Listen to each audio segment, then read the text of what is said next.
Alright guys, what's up? We're flying today. Ignore my ripped shirt. When you have a parrot, you have house shirts like this. We're flying the Mobula 6 Hdzero edition. This is new. I've flown it a couple of times already only, just set it up a little bit. All I changed was the connector to BT2. I'm still running the bi-blades. I do have tri-blades I'm going to swap to. I'm going to swap these 19,000 kVs to probably 23,000 kV. It should give it a little bit more oomph. And we're just gonna fly this thing right now. And let's see what it's like. I got my camera setting set up. Oh man, this camera is absolutely beautiful. All right, there we go.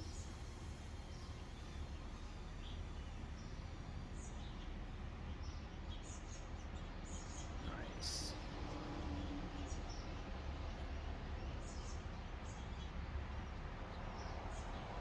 This thing is smooth.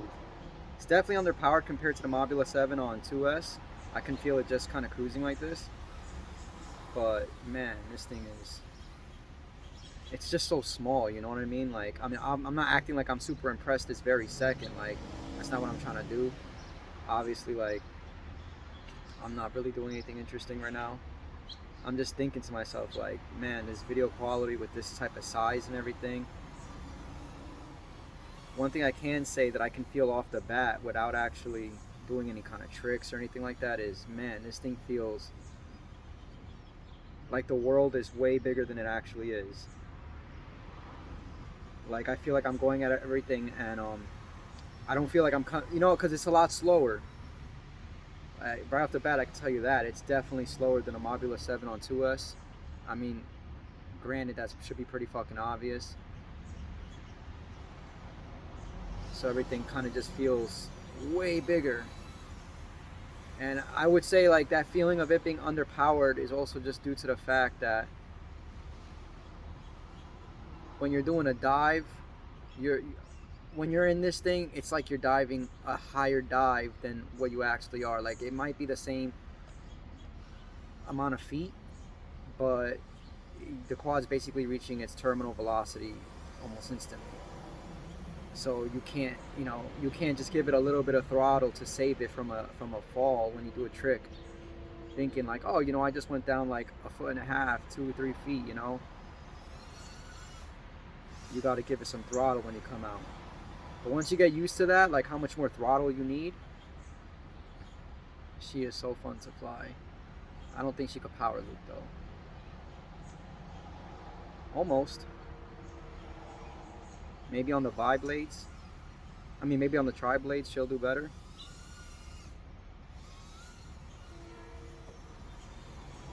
Now let's bring her back up.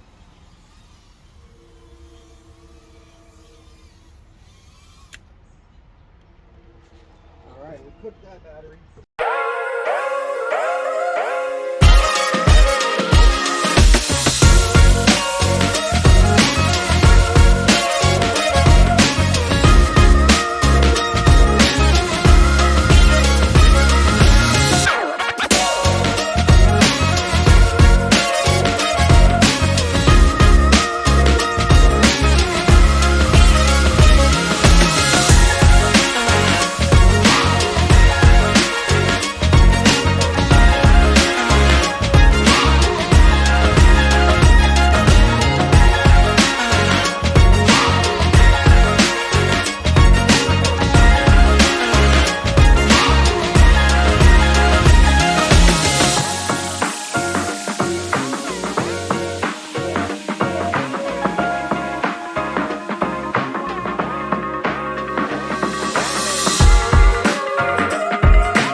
Alright guys, so we just flew this, and I'm gonna give you my thoughts on it.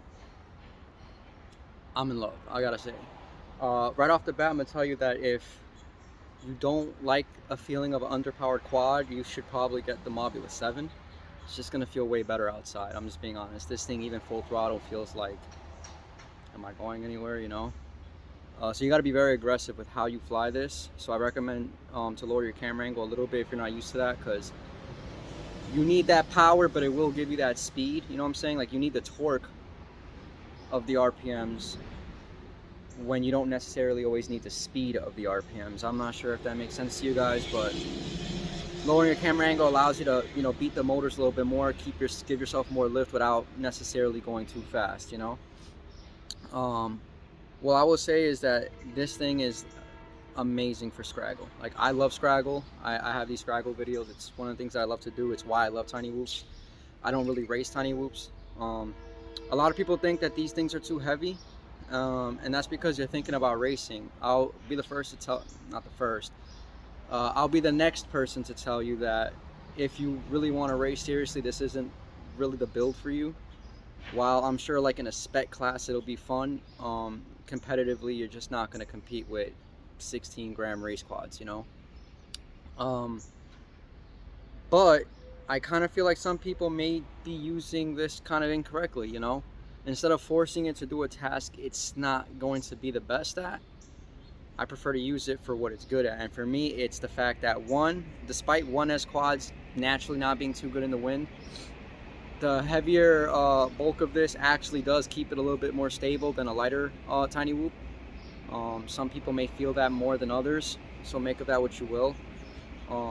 I can still put more powerful motors, I can put better props, so things can be solved, but this I would recommend as an exploratory quad. The size of this thing, I mean, I do pretty good with the Mobula 7, as you guys have seen in my previous videos. I had pretty small gaps and stuff, but this thing just, it makes the world feel huge. Like, I'm flying through the Scraggle spot and I don't even feel like I'm in a tight little Scraggle area. I feel like I'm in a wooded area where I would fly like a 5-inch quad, you know. So this is awesome for just there's gaps that I didn't even think were gaps, you know what I'm saying. I actually had to stand behind my house close because I knew I was gonna crash a lot, just because this thing gave me way too much confidence and I was hitting gaps in areas I've never really tried to before. It's a very quiet quad, so if you do lose it in Scraggle, like, obviously you're not going to have a beeper on this. You're not really going to hear the motors too well, so just be mindful of that. This thing is really easy to lose. But yeah, we're going to do some more stuff to it. We're going to upgrade this thing, and you guys are going to see it along the way. And honestly, I really recommend it. The image quality of this thing is insane. Like, for such a, look at this thing, for such a small little quad, and it's got this amazing image quality. I mean, especially in goggles, because in goggles it looks gorgeous in my opinion.